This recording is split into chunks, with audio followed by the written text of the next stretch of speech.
राज्यातील विविध विकास कामांचे तब्बल 96,400 कोटी रुपयांचं देयक प्रलंबित असल्यानं महाराष्ट्र राज्य कंत्राटदार संघटनेनं आक्रमक पवित्रा घेतला असून येत्या 7 एप्रिलपासून राज्यातील सर्व सरकारी कामं बंद करण्याचा इशारा त्यांनी दिला आहे। गेल्या 1.5 वर्षांपासून थकीत असलेल्या या रकमेमुळे राज्यातील सुमारे 3 लाख कंत्राटदार आर्थिक कोंडीत सापडलेत। सरकारनं तातडीनं मार्ग न काढल्यास विकास कामं ठप्प होण्याचं चिन्ह दिसत आहे। आता जाणून घेऊया सरकारनं कोणत्या कंत्राटदारांची किती देयकं थकवली आहेत। नमस्कार, मी वैभव पाटील, तुम्ही पाहतात माय महानगर लाईव्ह। या संघटनेचे अध्यक्ष मिलिंद भोसले यांनी दिलेल्या माहितीनुसार गेल्या वर्षी झालेल्या आंदोलनानंतर सरकारनं सुमारे 20,000 कोटी रुपयांची तरतूद केली होती। मात्र चालू आणि पूर्ण झालेल्या कामांची नवीन देयकं सादर झाल्यानंतरही थकबाकी पुन्हा 96,000 कोटींच्या वर गेली आहे। मोठ्या गाजावाजामध्ये नोव्हेंबर 2025ला नवीन सरकार आरूढ झालं।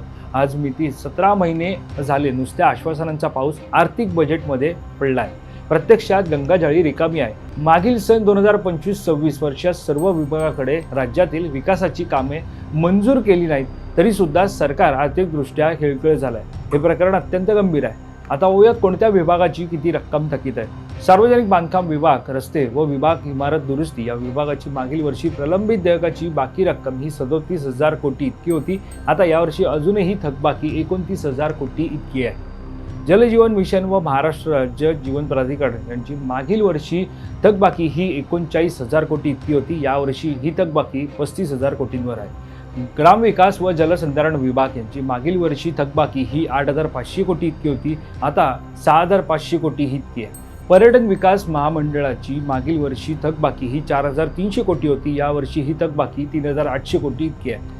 नगर विकास विभाग विशेष निधी कामं यांची मागील वर्षी थकबाकी ही 2,700 कोटी होती। आता ही थकबाकी 2,100 कोटी रुपयांवर आली। जलसंपदा विभागाची गत वर्षीची थकबाकी ही 11,000 कोटी इतकी होती। आता ही थकबाकी 9,000 कोटींवर आहे। जिल्हा नियोजन समिती व इतर विभागाकडील कामं मागील वर्षी ही 14,000 कोटी इतकी बाकी होती। आता ही थकबाकी 11,000 कोटींवरती आहे। दरम्यान स्थानिक स्वराज्य संस्था व महापालिका यांच्याकडे सध्या निधीचे कमतरता असल्यानं नवीन कामच काढले नाही। तिथं सुद्धा कामाची देयकं प्रलंबित आहेत। तो आकडा सुद्धा भरमसाठ आहे। यासाठीच मुख्यमंत्री व दोन्ही उपमुख्यमंत्री व संबंधित मंत्री यांना 26 फेब्रुवारी 2026 व 3 मार्च 2026 रोजी लेखी निवेदन दिलं होतं। तसेच 9 मार्च 2026 रोजी कर्जत येथे राज्यस्तरीय कंत्राटदार यांच्यात बैठक पार पडली होती आणि या बैठकीमध्ये सविस्तर निवेदन व काम बंदचा इशारा देण्यात आला होता।